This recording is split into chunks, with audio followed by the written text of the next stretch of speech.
Your Excellency, the Governor of Lagos State, Your Excellency, the Governor of Kwara State, Uncle B! We have come a long way. This is one of those masterpieces that come out from the stable of Uncle B. Seeing this movie for the first time, I was wowed. I didn't know that this woman did as much as she did.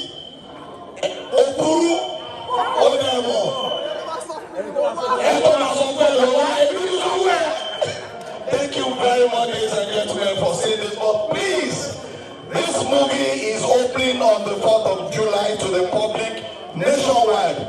So each one tell one. Uncle B has a power of your film. He spent 2.8 billion. Please, we love you. Thank you for coming to see the world premiere. And God bless you all. Adebayo. Come on, talk. Thank you so much. Your Excellency, ma. Shake I want to do me by me. Thank you so much. Thank you so much, everyone. Please, from the 4th of July, this movie will be in all cinemas across Nigeria. Please tell a friend to see Our Excellency and tell them it's a good film.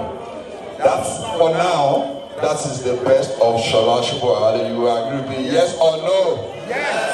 Thank you so much. God bless you. Ask the crew. I need to see your hand. All of you. Just show me 4 photographers. If you step back, you can. If you all actors this way, we all do any talk. Commissioner November. Shut the money. Please, cast and crew, show me 4. 4.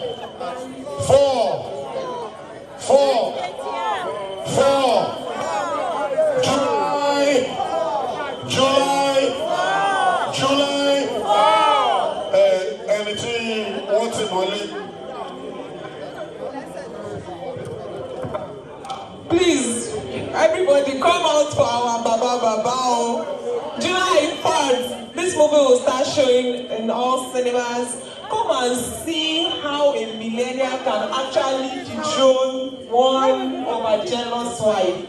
I got the husband, and that's the main thing. Please come and watch the movie. Thank you and God bless you. Alright, let's take a step back and then we'll take a bow. Are we ready? Are we ready? Take a step back, then we'll take a bow. Are you ready? After 3, 1, 2. Are you ready? We found a phone on the floor. 1, 2, 3. Take a bow. A round of applause for them, ladies and gentlemen. We found a. Here we go.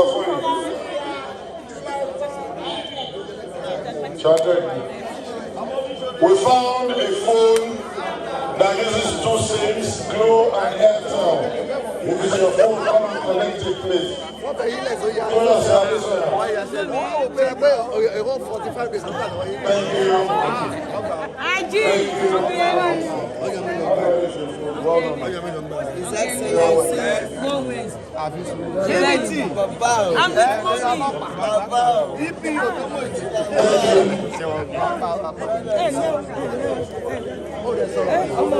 My very articulate son. Mikey Waja. Where's our Mike? Our fertilizer.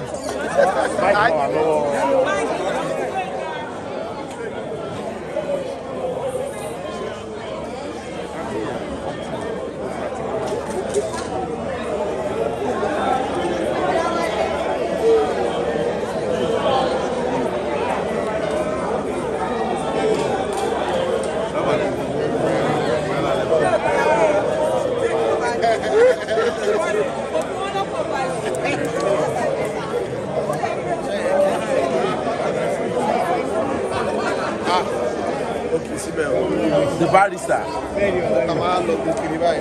Mike. 4.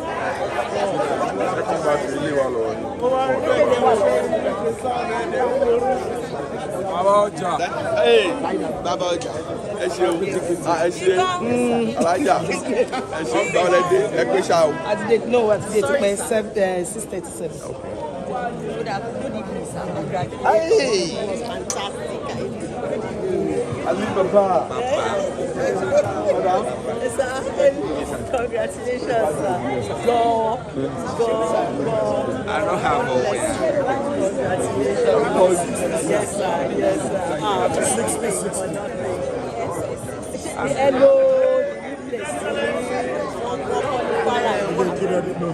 Don't forget your sorry. So that you gave one Igbo lady that was helping me.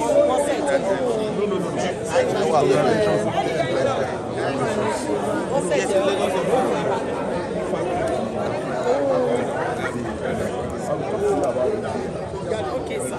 Congratulations, sir. Thank you for coming, sir. Well done. Fantastic one. I was looking forward to see Alabi Yellow. Come on, Sherlock, man. I used to enter their cars those days. Hey! You know you are about 60, 60, so...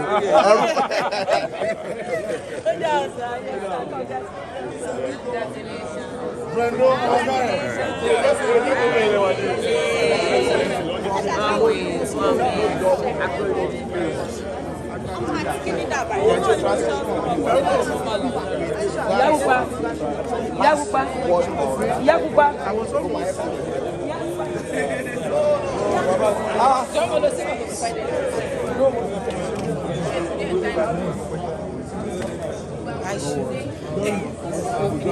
I'll message you.